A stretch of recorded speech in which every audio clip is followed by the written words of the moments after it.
Olá, seja muito bem-vindo, muito bem-vinda. Eu sou a Kate e esse é o canal Tecendo uma Tese.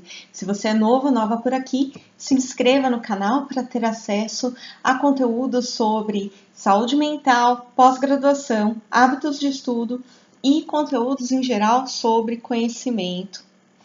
Bom, no vídeo de hoje eu vou falar sobre como foi minha experiência da defesa de doutorado em ambiente virtual. Eu creio que essa seja uma nova demanda, uma nova necessidade em tempos aí de pandemia e creio que essa nova necessidade, mesmo pós-pandemia, em alguns contextos, ela possa se tornar uma realidade, uma vez que os programas nem sempre dispõem de verba para pagar para o professor externo ir até a universidade compor a banca. Então eu creio que cada vez mais nós tenhamos aí mais calls, mais videochamadas em bancas também. Então por isso que eu acho que é interessante um vídeo como esse. Bom, inicialmente, quando eu depositei minha tese em março de 2020. Né? Eu tinha depositado minha tese e minha defesa estava programada para 22 de maio de 2020. Com a chegada da pandemia, a minha defesa foi cancelada automaticamente, eu entrei com recurso para isso, porque até então nós não sabíamos, quando eu falo nós, eu digo eu e minha orientadora, nós não sabíamos como ficaria essa questão. Como que a universidade iria entender essa questão, quais seriam as opções que nós teríamos até então. Então a gente achou melhor entrar com o pedido de prorrogação e foi prorrogada até 6 meses, inicialmente. Depois começou a surgir, a primeira opção era uma opção que não era tão viável, ainda mais considerando que a minha orientadora passou dos 60 anos, que era eu ir até a universidade, que eu fiz o meu doutorado, sou doutora pela Universidade de São Paulo, pelo Instituto de Psicologia em Psicologia Escolar. Hoje posso dizer que eu sou doutora após essa defesa. E a primeira opção que deram para nós eu falo não só para mim, não só para minha orientadora, mas para todo o coletivo de alunos era: você pode defender desde que venha você, a sua orientadora, até o Instituto de Psicologia, e o restante fique virtual. Eu acho um pouco delicado, na época eu tive essa leitura, uma vez que a minha orientadora já passou dos 60 anos, uma vez que algumas pessoas iriam querer contemplar a minha defesa, no meu caso, lotou a sala virtual, então você imagina, as pessoas não poderiam assistir essa defesa que é pública, porque seria uma sala só eu, minha orientadora, e os restantes da banca virtual. Eu achei muito arriscado porque, por mais que eu não me exponha, por mais que eu esteja respeitando a pandemia, eu saio para ir no supermercado, para ir na padaria e, quando necessário, para consulta médica. Então, o que acontece? Se eu pego Covid em uma dessas saídas e transmito para minha orientadora, que já tem mais de 60 anos. Então, eu não achei viável, a minha orientadora também não, e por isso que nós entramos com o pedido de prorrogação. Depois, a gente conseguiu, então ficou aí até dezembro de 2020 eu teria que defender, até janeiro de 2021 teria que ser minha defesa. Então, à medida que a gente prorrogou, a gente viu que não ia voltar no ano de 2020. Nós esperamos aí, a resposta da prorrogação veio lá para abril, maio, e em junho eu e a minha orientadora conversamos por e-mail e decidimos então que a defesa seria online. Inicialmente, quando eu pensei na possibilidade de uma defesa remota, eu fiquei desconfortável, sendo bem sincera, por vários motivos, né? O primeiro, eu não saberia como eu iria funcionar em ambiente remoto, era um ambiente novo. Embora eu seja professora do ensino superior, eu esteja dando aulas remotas, a minha relação com os meus alunos, com as minhas alunas é uma, a minha relação com a banca é outra. Então eu não sabia, era uma grande incógnita inicialmente para mim. O segundo ponto, quando você passa 4 anos da sua vida e paga um preço por esses 4 anos, que foi o meu caso, acredito que é o caso de muitos que estão aqui fazendo mestrado e doutorado. Você paga diversos preços por fazer um doutorado, desde a sua saúde mental, como foi o meu caso, para quem me acompanha há mais tempo, sabe que no meio do meu doutorado eu desencadeei o TEPT, transtorno de estresse pós-traumático. Felizmente hoje estou bem, mas eu tive esse preço que eu tive que pagar, desde a privação de contatos sociais, desde a privação de tempo, uma série de coisas que a gente paga um preço. E eu tinha uma ideia que a defesa seria um marco para várias questões, inclusive de saúde mental. Então eu queria fazer aquela defesa, sabe? Eu queria ir na defesa, fazer um café da tarde. Foram muitos convidados, tinha muita gente ansiosa pela minha defesa, não pela pessoa Catarina, mas pelo tema. Né, você discutir a criança como sujeito político na sociedade é um tema que mobiliza muitos conteúdos a favor e contra, porque é um tema que está dentro da seara política. Você tinha muita gente que me conheceu por conta da minha tese do Sistema de Garantia e Proteção à Criança, então eu tinha conselheiros e conselheiras tutelares querendo ir na minha defesa, eu tinha promotor de justiça querendo ir na minha defesa, tinha juiz da vara da infância querendo ir na minha defesa, tinham as pessoas que participaram de alguma maneira da minha pesquisa querendo ir na minha defesa, tinham alunos e alunas querendo ir na minha defesa, então era uma defesa que ia muita gente. E aí eu falei, vou fazer uma mesa de café da tarde, toda aquela romantização. E eu precisei me desconstruir nessa romantização também. E é comum, pelo menos na área de humanas, que tem essa coisa de fazer mesa de café da tarde e para acolher as pessoas, tudo. Nas humanas é mais comum, tá, gente? Defesa nas exatas, nas ciências médicas, já não é tão assim. Tá? Eu já cheguei a ver defesa em humanas que levava até garrafa de vinho. Para vocês terem ideia, não ia ser meu caso, eu ia servir um bom café da tarde, né? Tava fechando aí até com buffet, né? Para fazer o café da tarde. Ia ser a primeira vez que a minha mãe iria num evento acadêmico meu, então na época isso pesou muito para mim, porque a minha vida toda, né, por vários motivos, ela não pôde ir em nenhum evento meu. Nenhum, desde a primeira série até o meu doutorado. Pra vocês terem ideia, não foi na minha formatura. Então, para mim tinha um peso isso, né? Então, assim, tudo isso eu tive que desconstruir. Então, dizer como eu reagi a isso, porque eu fui bem pragmática quando eu me deparei com esse tipo de situação. Eu falei, o que importa? Um diploma ou ritual? Bom, no meu caso, importa o título. Porque esse título, ele vai abrir várias portas, não só para mim, mas para os meus alunos, os meus orientandos. Eu, como doutora, posso pedir linha de pesquisa. Eu, como doutora, posso entrar pedir um financiamento para um orientando meu conseguir bolsa. Então, é um título que não vai abrir portas só para mim, mas para as pessoas que estão ao meu redor. Então, eu fui bem pragmática nisso, me desconstruí e falei, eu quero ir para a defesa remota. E aí eu passei por um segundo estágio que provavelmente você que está aí, defende ou não defende remotamente, está passando. Tá, então se eu não me sinto preparada, se isso me causa ansiedade, não vou mentir, me causava. Como é que eu vou fazer então para eu me preparar? Bom, a primeira coisa que eu pensei, eu sou psicóloga. Então, a primeira coisa que a gente faz quando a gente entra no ambiente, seja para uma defesa, seja para uma aula, seja para atender um paciente, é aquilo que a gente chama de rapport. Então, minha primeira dica para você que está passando por essa situação, faça rapport com as pessoas. Entre um pouquinho antes. Então, minha defesa ela ficou para o dia 13 de novembro de 2020. Eu nunca vou me esquecer dessa data, né? Um dos dias mais importantes aí da minha vida. Eu estava marcada às 2 da tarde, 15 para as 2 eu já estava online. Eu já estava online para receber as pessoas. Se desse algum problema com a banca, eu poderia olhar o meu e-mail, poderia olhar meu celular e amparar essa banca, porque do mesmo jeito que era novidade para mim, provavelmente era novidade para alguns integrantes da minha banca também. Era uma situação nova para todos nós. Então, a primeira coisa que eu fiz foi pensar em como estabelecer um bom rapport, né? Um bom quebra-gelo, traduzindo, né? Então, eu entrei 15 minutos antes. De fato, teve uma professora que teve dificuldade de acessar. Eu tive que olhar o meu e-mail, mandar outro link para ela. Então, pode acontecer, tá, gente? Não é uma coisa só, eu vou fazer por precaução. Pode acontecer. E uma coisa muito boa, eu já estava lá para recepcionar as pessoas que iam integrar a banca. Então, à medida que ia entrando os professores e as professoras da banca, eu ia recepcionando. Oi, professor, professora, tudo bem? As pessoas que iam ver a minha defesa, de fato, lotou.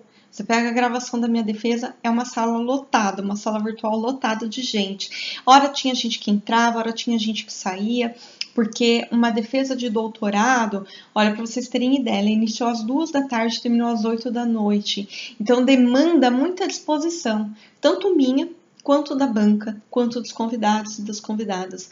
Então, foi muito dinâmico nesse aspecto, né? Eu falo que lotou porque, assim, tinha gente chegando do trabalho e entrando, tinha gente que entrava antes de ir para a aula. Então, foi algo que, ao longo do processo, lotou a sala. E assim, eu entrei, recepcionei as pessoas, né? Tem uma professora que foi, quando eu tive uma passagem pela Unifesp, ela foi uma espécie até de mentora minha, de tanto significado que ela tem na minha vida. E nesse dia ela foi também. Inclusive, chegou 1 hora antes da minha defesa, ela mandou um vaso com lindas flores, lindos gerânios e uma caixa de bombom. Eu achei, assim, muito bom. Então, essa foi a minha preparação ali no dia, no momento, né? Então, eu investi num rapport, tanto para eu me ambientalizar, eu entender aquele ambiente melhor, eu fazer aquela leitura do ambiente. E assim, gente, a banca não é sua inimiga. Uma coisa que eu gosto de falar muito quando eu vou entrar nesse mérito. Então, eu recepcionei a banca com alegria, porque as pessoas se dispuseram a ler meu trabalho, as pessoas me acompanharam em certa medida academicamente, em processos e momentos diferentes do meu doutorado. Então, por que eu iria olhar para eles com uma visão nós e eles, com uma visão maniqueísta, né? Nós e eles, eu sou a vítima aqui. Tem muita gente que vai com essa postura para a banca, não é uma postura legal de você ir, porque a banca, ela não tem intenção de te punir, ela não deveria ter, né? Eu falo assim, não deveria ter. A escolha da banca é uma escolha que você deve, eu ainda vou fazer um vídeo sobre isso, mas deve ser conversada, dialogada com a sua orientadora, inclusive, tá? Então, assim, não deveria ser. Se você acha que aquele professor, aquela professora vai para te punir, não convide ele para sua banca, né? Porque não é esse o objetivo de uma banca de defesa, tá? A primeira coisa que eu gosto de falar. E de fato foi isso que eu defendo, a banca, tá? E aí eu entrei tudo. Quando todo mundo entrou, começou 2h15, na verdade, porque até todos os integrantes da banca entrar, tudo 2h15 começou. O segundo ponto, gente, respeite o tempo que você tem de apresentação, tá bom? Por favor, não passe esse tempo, porque fica muito exaustivo para a banca, fica enfadonho para a banca. Então, foi negociado comigo, em diálogo, o tempo, às vezes tem no edital do seu curso, no edital não, no regimento do seu curso, tá? Então, tem curso que vai ter no regimento, e também tem o tempo, quando não tem no regimento, ele é um acordo entre você e a sua orientadora. A sua orientadora, como presidente da banca ou seu orientador, ele vai fazer o contrato inicialmente. Então, quando ele vai abrir a sessão de defesa, ele já fala: fulano de tal tem tantos minutos para apresentar. Então, gente, se prepare para esse dia. Não vai no susto com uma apresentação. Eu tive 40 minutos para apresentar. A minha orientadora até brincou, ela falou: se fosse um concurso, esse item você já tinha pontuado. Ela até soltou essa brincadeira na hora, né? Porque ela falou assim: eu dei 40 minutos, quando deu 40 minutos certinho, você parou a sua apresentação. Porque eu me preparei para isso. Também não é ideal você terminar muito antes a sua apresentação, porque talvez você tenha passado superficialmente sobre algum conteúdo e alguma questão. Eu ainda vou fazer um vídeo só para falar de apresentação na defesa, tá? A maioria das defesas de mestrado e doutorado, você tem que apresentar a sua tese, né? Então, eu ainda vou fazer um vídeo à parte para falar disso. Esse vídeo é só a experiência mesmo da defesa, né, remota. Então, assim, gente, respeite o tempo que a sua orientadora dá. Isso demonstra que você leva em consideração a banca, que você não está nervoso, ansioso. Então, assim, é claro que sempre, gente, sempre a gente vai estar um pouco mais deslocado numa situação como essa, porque é uma situação que vai falar de uma parte da nossa identidade. Tá? Mas o que eu falo é assim, tudo que você puder fazer para se preparar nesse caso é melhor. O segundo ponto, que foi o terceiro momento, que é o momento da arguição. Então, a minha orientadora, eu sempre terminava de falar, então eu terminei de apresentar, passei a palavra para minha orientadora novamente. Então, ela abre e geralmente é de praxis, não só na USP, como em outras universidades, que os membros externos iniciem com a arguição. Então, ela passou a palavra para a primeira e sucessivamente. No meu caso, foi mais exaustivo. Não é comum, isso é só na USP. Foram 6 membros, 6 integrantes que fizeram a arguição. Então, é bem exaustivo, tanto para mim quanto para eles. Porque você imagina, eu cheguei no último, gente, eu já estava assim, tanto que eu desliguei da defesa, eu não sabia quem eu era. Porque, assim, 6 pessoas te fazendo diferentes questionamentos. E, assim, para que é a arguição? Já vamos entrar nesse mérito. É para ver se você realmente fez aquele trabalho. Ah, Catarina, mas vão desconfiar de mim? Não, é um protocolo. E não só para ver se você realmente fez aquele trabalho, no meu caso, uma tese, mas saber se você tem condições de defender aquelas ideias contra outros pontos de vista. Então, assim, gente, é uma coisa do plano das ideias. Então, eles precisam avaliar isso. Então, tem coisas, tinham arguições do tipo, me fala mais desse autor, por exemplo, que você colocou aqui. Ah, eu gostei muito que você colocou esse autor, você pode me explicar melhor? Aí você poderia pensar, mas está na tese, por que está pedindo para explicar? Justamente para ver se você tem propriedade sobre aquele autor, ou se você copiou de outro lugar. Tá? Então é isso, para saber a sua capacidade de argumentação, de articulação, a sua capacidade de fazer de pensamento dialético, de fazer raciocínio lógico, é isso que a banca vai ver, tá? E para ver também se de fato aquilo que você defende está ali parelhado com o que você escreveu. Então, assim, eu estou falando de um trabalho que foi escrito ok, tá? Que não tem aí lacunas, né? Porque foi essa experiência que eu tive com a minha banca, né? Em nenhum momento a banca falou, eu senti falta de você colocar tal coisa no seu trabalho, coisas desse tipo, né? Então, eu tô falando a partir muito da minha experiência mesmo. Então, qual que é a minha sugestão também, gente? E isso é fundamental. Eu acho que ali ninguém tá contra você. Eu vou em algumas defesas que parece que a pessoa foi pra guerra. Sabe? Ela olha para a banca de um jeito armado, reativo. E, gente, essas pessoas se deram o trabalho de ler o que você escreveu, de avaliar o que você escreveu. Sabe? Avaliar agora que eu estou sendo convidada para a banca também, não é uma tarefa fácil para um parecerista. Então, assim, você vai ler 2 vezes o trabalho da pessoa, tem um jeito de avaliar que já me foi passado, que eu aprendi. Então, assim, leva tempo da pessoa que vai fazer a arguição. Então, leve tudo isso em consideração. Sabe, muitas vezes a pessoa vai te dar sugestões para futuras publicações. E se faltou alguma coisa, admita. Se você viu que faltou mesmo, não fica disfarçando, não fica. Então, assim, a banca não é sua inimiga, tá? Vamos fechar esse acordo de imediato. A banca não é sua inimiga. E se você acha que alguém da banca vai ser seu inimigo, não convide essa pessoa para sua banca. Tá? Você precisa estar à vontade com aquelas pessoas.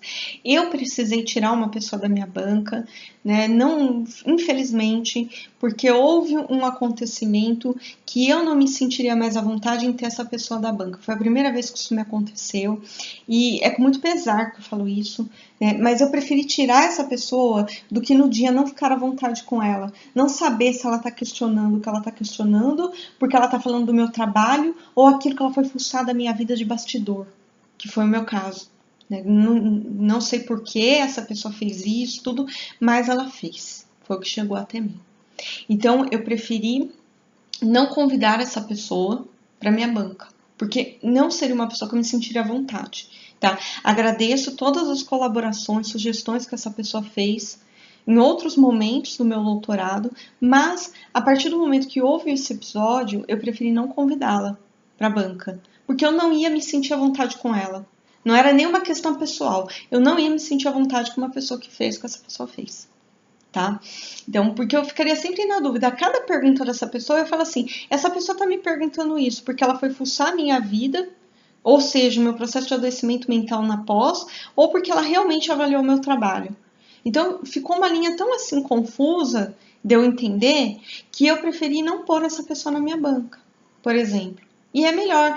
E assim, Catarina, mas e aí, como é que eu vou ficar com a minha orientadora se eu fizer isso? Gente, você precisa ser olho no olho com o seu orientador. Se você não consegue ser olho no olho com o seu orientador, tem alguma coisa errada nessa relação. Eu indico que você assista a minha série O que Não Esperar do Seu Orientador.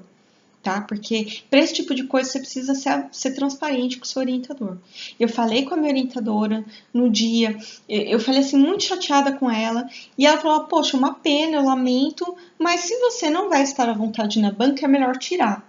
Ela falou: é melhor tirar. Ela foi independente do que aconteceu, se não vai te deixar à vontade, se vai ser uma variável que vai mexer totalmente com você na banca, é melhor tirar essa pessoa. E assim foi, eu tirei essa pessoa e coloquei outra pessoa no lugar que foi maravilhosa, fez uma arguição maravilhosa, e eu espero muito um dia poder produzir com essa pessoa, inclusive, porque foi uma pessoa que depois da minha defesa se mostrou super disponível, inclusive, para o que eu precisar para minha vida acadêmica, para você ver que maravilhoso. Então, gente, não olha para a banca dessa maneira. Fora que assim, num doutorado, essas pessoas que estão na sua banca vão ser seus pares depois. Então, como é que você vai tratá-las como seu inimigo?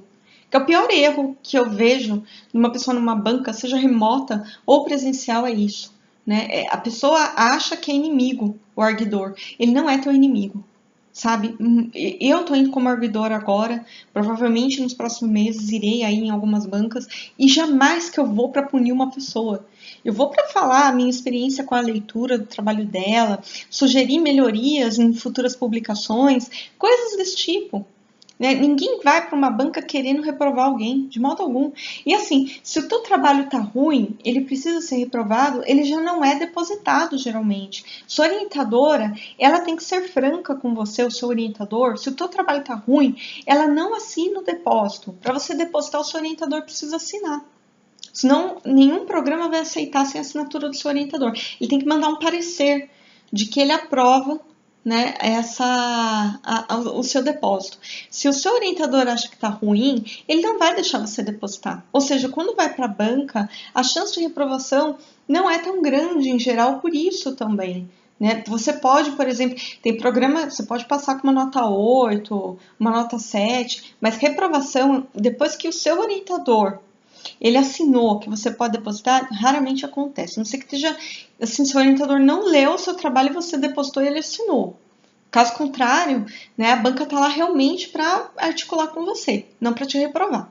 Tá? Sendo bem franca aí naquilo que eu observo no mundo acadêmico. Tá? Então, são coisas que as pessoas vão construindo. Eu atendo pessoas que fazem no consultório também mestrado, doutorado. São monstros que as pessoas vão alimentando, monstros internos, que, gente, já vamos desconstruir agora, porque esses monstros parece que eles ficam maiores numa defesa remota. Então, por isso que eu quero deixar claro isso para vocês não terem distorção cognitiva em relação a isso. Outro ponto, gente, pega a câmera do celular, pega a câmera do seu notebook, de onde você for entrar e centraliza ela no ambiente. No dia eu coloquei uma luz aqui de lado também para a iluminação do meu rosto ficar boa. Tenta olhar a iluminação. A pior coisa é numa videochamada você não conseguir ver direito a imagem da outra pessoa. Então foi outra coisa que eu me preparei. Tá? Quando foi dado o intervalo, nós tivemos 5 minutos de intervalo apenas, para o pessoal ir tomar um café, levantar, eu peguei e fechei a janela do meu escritório. A minha defesa foi aqui, né? Eu acabei centralizando mais e eu coloquei uma luz aqui de efeito. E outra dica que eu dou, se você tiver condições também, se você tiver um monitor e puder, o notebook aqui, o monitor aqui, é melhor. Você faz 2 logins, geralmente as defesas estão acontecendo via Google Meet, né? Ou entre outros aplicativos, mas é o mais utilizado para defesa, o que o pessoal se sente mais à vontade. Porque você vai ver a banca aqui e você vai ter uma câmera vai ter uma câmera pegando a sua expressão facial. Outra coisa, não fica se olhando muito. Foca aqui, ó. Se a tua câmera tá aqui, você olha para a câmera.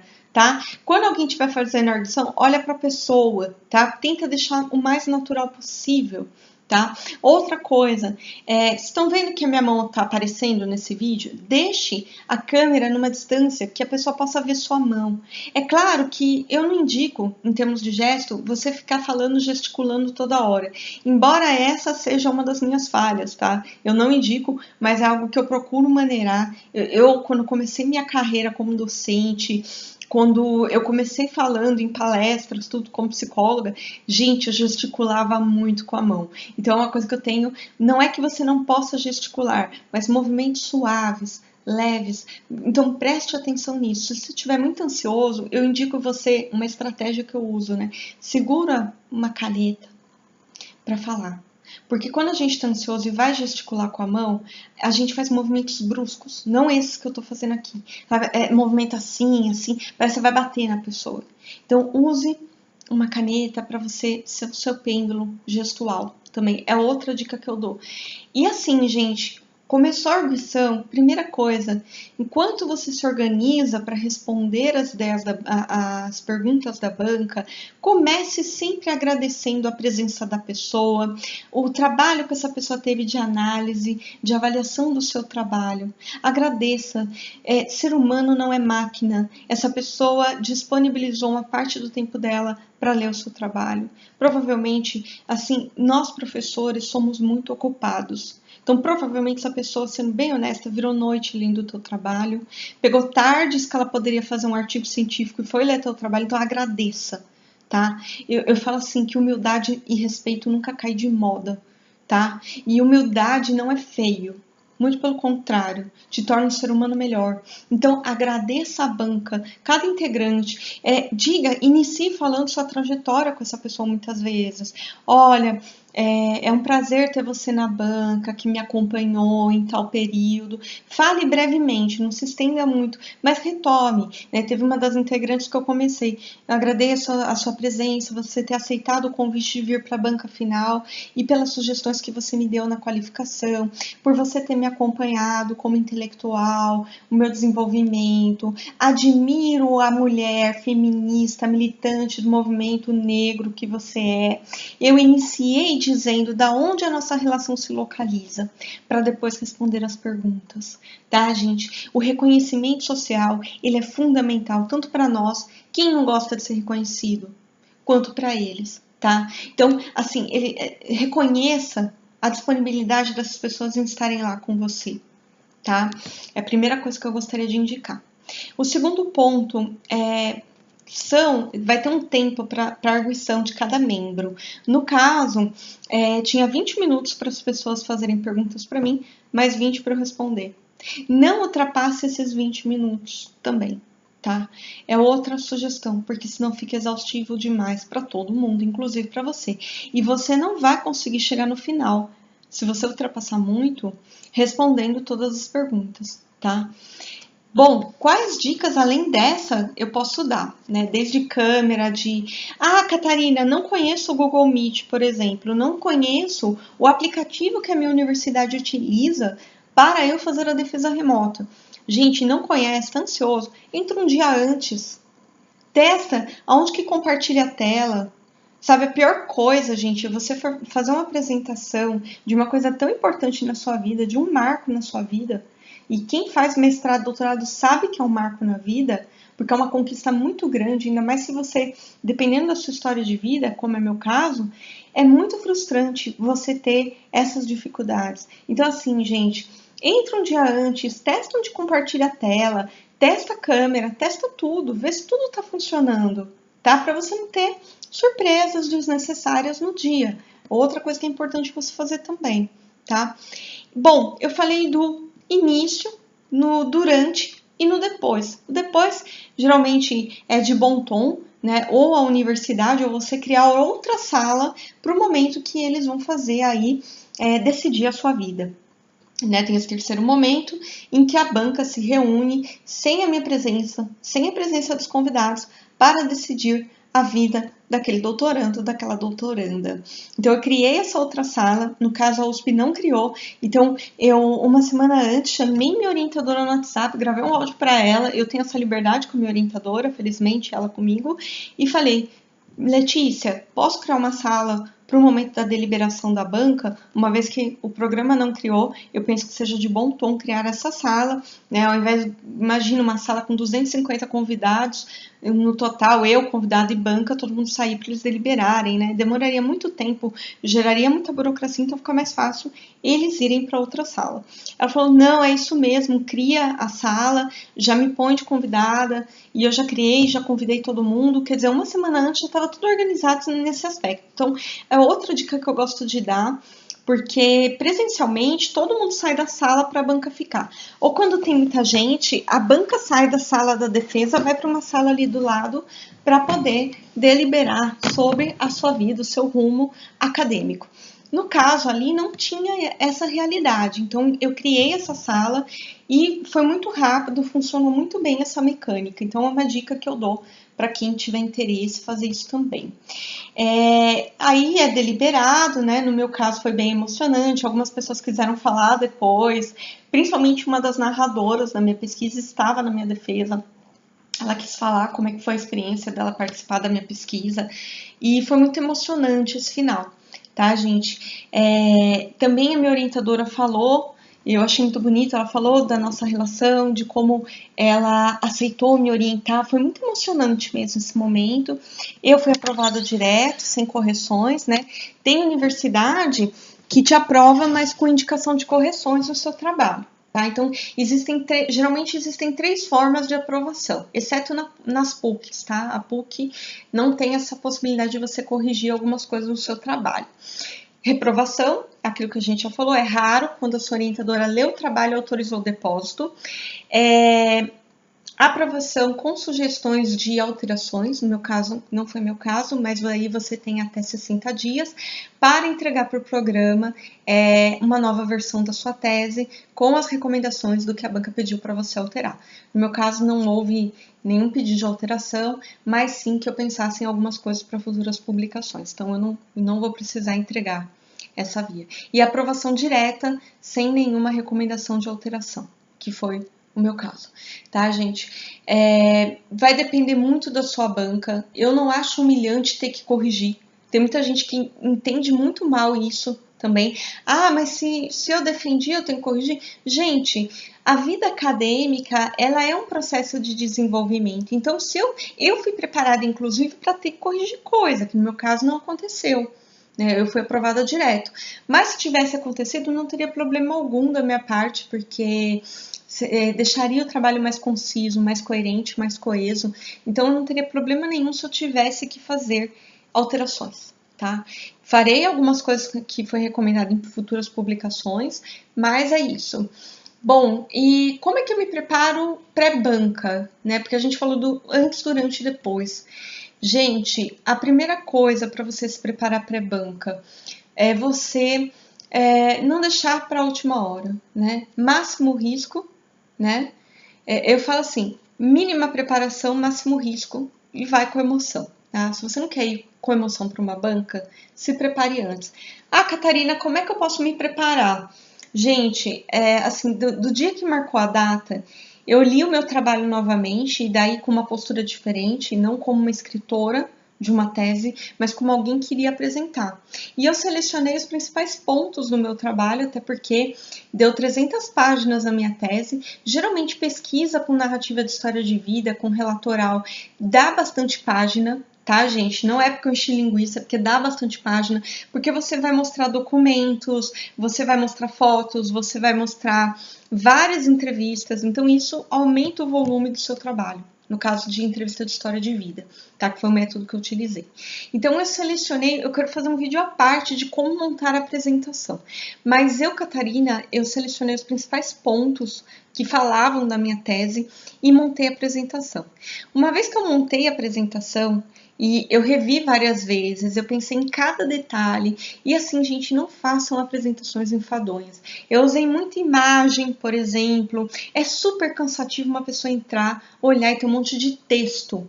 Sabe, a banca já leu um monte de texto, os convidados não querem ler texto, eles querem ver o que você fez. Então, você precisa falar com proficiência do que você fez. Porque melhor quem melhor do que você para falar do seu trabalho? Você é a pessoa que mais entende do seu trabalho, se você for analisar. Então, demonstre que você tem essa proficiência na apresentação. Porque ali na apresentação, são duas coisas que eu gosto de falar sempre.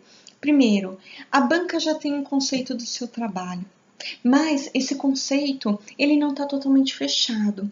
Ele pode mudar dependendo da apresentação. Ele não vai mudar muito, tá, gente? Não se iludam. Mas é uma coisa a mais para a banca avaliar. Então, leve com o rigor que você levou, com o mesmo rigor que você levou para construir a tese, a dissertação. Tá? Eu selecionei os pontos importantes. Depois que eu selecionei, eu montei a apresentação. Depois que eu montei a apresentação, eu fiz uma revisão minuciosa dessa apresentação. Se tinha erro de português, porque às vezes passa, né? Na correria pode passar. Eu mostrei para outras pessoas de minha confiança a apresentação para ver o que acha. É legal você ter essa cumplicidade com alguém. Tá? Eu sei que em muitos vídeos parece que eu sou a pessoa mais persecutória da academia, mas sabe, eu mostrei para amigas que já defenderam, que não tem interesse nenhum em me prejudicar, em copiar minha ideia. E assim, gente, eu ensaiei várias vezes cronometrando o tempo. Eu ensaiei, não foi uma, não foi duas, foram várias. Por que eu ensaiei?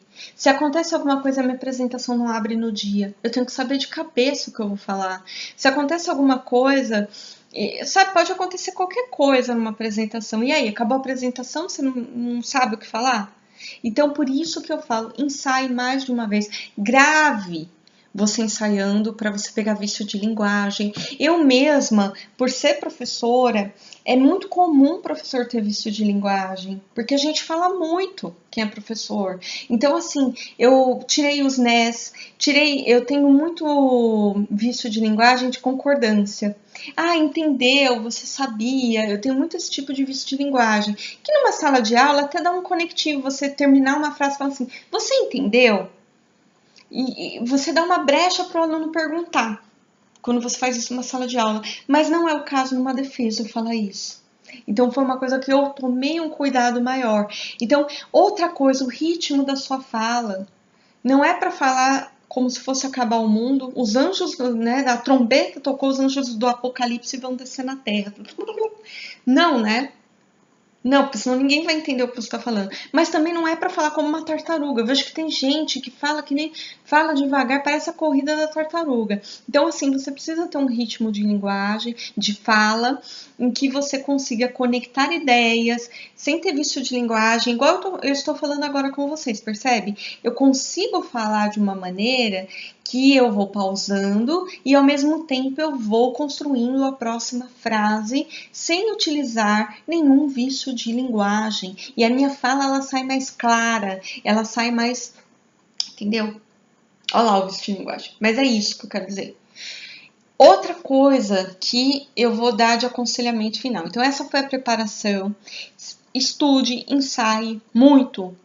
Sabe, gente, não tem ator social sem ensaio. E para você fazer uma apresentação, pensa num ator ou numa atriz. Ele ensaiou, ele decorou aquele roteiro.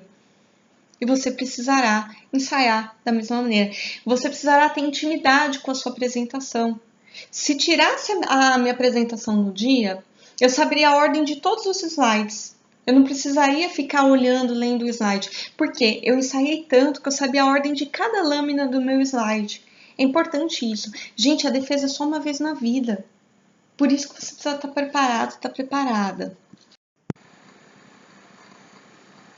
Outra coisa, gente, é assim, não deixe para a última hora, isso é uma coisa que a gente já falou. Outro ponto que eu anotei aqui que eu acho importante, aquilo que eu, como psicóloga cognitivo-comportamental, vou chamar de modelagem. Vá a outras defesas de dissertação, de tese, dos seus colegas, de outras pessoas remota. tá? Para você ver como é que é o clima de uma defesa remota. Então, aproveite e vá. Além do aprendizado que você vai ter, isso vai modelar o seu comportamento, ou seja, você vai ter uma referência, um modelo de defesa remota. E assim, vai em mais de uma se você puder, porque uma não é o padrão. Então, assim, às vezes foi uma defesa que o trabalho não estava tão bom, ou que o trabalho estava maravilhoso, então vá em mais de uma. Essa é outra coisa que eu anotei aqui que eu gostaria de falar para vocês. Releia sua tese inteira e escreva a sua própria lista de perguntas. Se você fosse a banca, o que você se perguntaria? Para você se preparar, tá bom? Então é outra dica que eu dou, que eu fiz e ajudou bastante. Eu apresentei para um grupo de 3, 4 pessoas antes. Depois que eu me senti bem confiante, eu convidei essas pessoas, apresentei e fiz com que eles fizessem o papel da banca. Isso me ajudou muito a lidar com essa situação de uma pessoa questionando a minha produção. Então, isso deixou mais natural na minha cabeça essa situação. Embora eu já tenha passado por uma banca de mestrado, eram menos pessoas na banca, eram 3 pessoas e 3 pessoas que eu conhecia há muito tempo. Então, assim, eu falo que o meu mestrado não foi válido, né? Não foi válido no sentido de termômetro de ansiedade, porque eram 3 pessoas. O meu orientador, que eu estava desde o segundo ano da graduação com ele, participando do núcleo de pesquisa. O meu co-orientador, que me conhecia desde o primeiro ano da faculdade, que tinha sido meu professor, depois passou numa universidade pública e virou meu co-orientador. E o professor da casa, que assim, eu tive várias disciplinas com ele tinha um apreço muito grande por mim e eu tenho por ele, então assim, eu falo que não foi uma situação que me deixou ansiosa. O meu mestrado em relação ao meu doutorado me deslocou um pouco mais, porque tinham pessoas ali que eu citava na minha tese, mas eu nunca tive um convívio. Né? Eu tive assim uma interação como autor, como autora, tinham nomes na minha área importante, na minha defesa, tudo, mas assim tinha esse fator surpresa no meu caso, né? Bom, durma bem, tá, gente? Não vai tomar remédio para ficar grogue, não vai, sabe? Eu escuto tanta coisa assim, eu vou tomar calmante no dia da minha defesa. Gente, se o médico não prescreveu, se você não tem necessidade, para que você vai tomar? Para ficar com uma falha lenta, com seu processamento cognitivo alterado? Não faça isso. Isso é uma armadilha que eu não recomendo, tá bom? Outra coisa, né? Mantenha calma, você conhece bem seu trabalho, você preparou a apresentação, então não há por que você ficar ansiosa, né? E depois, né? Só porque você terminou a sua tese, não significa que o seu trabalho da sua vida acadêmica está completo. Então, esteja aberto ou aberta para fazer revisões, para se retratar em artigos. Não há mal nenhum isso, gente. Sabe, a ciência, uma coisa que eu gosto e por isso que eu me tornei pesquisadora, é que a ciência ela tem a humildade necessária do ponto de vista do método científico para refutar resultados quando algo novo surge. Então, por que seria diferente com você isso? Então, por isso que eu falo, esteja atento. E outra coisa, gente, por último, que eu gostaria de falar, que eu lembrei aqui, que não sabe a resposta, não tem propriedade, está fora da sua tese aquela pergunta, admita. Olha, eu não pesquisei sobre isso, como não está dentro do escopo da minha tese, eu acabei não fazendo essa alça, mas de fato eu vou procurar entender. Não há problema nenhum você se posicionar, não fique inventando resposta, a banca vai perceber que você não sabe. Entendeu? É melhor você dar uma resposta como essa do que você inventar uma coisa que você não sabe e se enrolar todinho, se enrolar todinha, tá? Se está dentro do escopo da sua tese, você precisa saber. É sua obrigação. Agora, se é uma relação, muitas vezes a banca ela faz uma pergunta querendo extrapolar o seu estudo. Olha, você já relacionou esse tema com aquela questão e você não se propôs a falar daquilo na sua tese, no seu mestrado. Não vai falar, se você não fez, não extrapolou, não fez aquela extrapolação de conceito, não finja que você fez. É muito feio. A banca vai perceber, tá? Eu quando vou em banca, até então eu fui em banca de defesa de TCC, monografia, mas começaria a ir em bancas de mestrado e doutorado. Quando eu fazer uma pergunta tentando extrapolar, e essa extrapolação é para você pensar além do seu estudo, não é para te pegar, também. E a pessoa começava a enrolar, eu percebia na hora, tá, gente? E assim, é muito chato isso, então não façam, tá bom? Bom, eu espero que contando a minha experiência, trazendo essas orientações para a defesa remota, eu tenha te ajudado nesse momento tão importante da sua vida.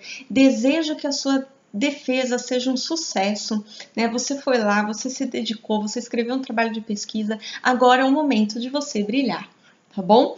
E me conta se essas dicas te ajudaram aqui embaixo nos comentários. Me diz como foi sua defesa remota. Eu vou adorar continuar essa conversa com você aqui nos comentários, tá bom? Forte abraço e até o próximo vídeo.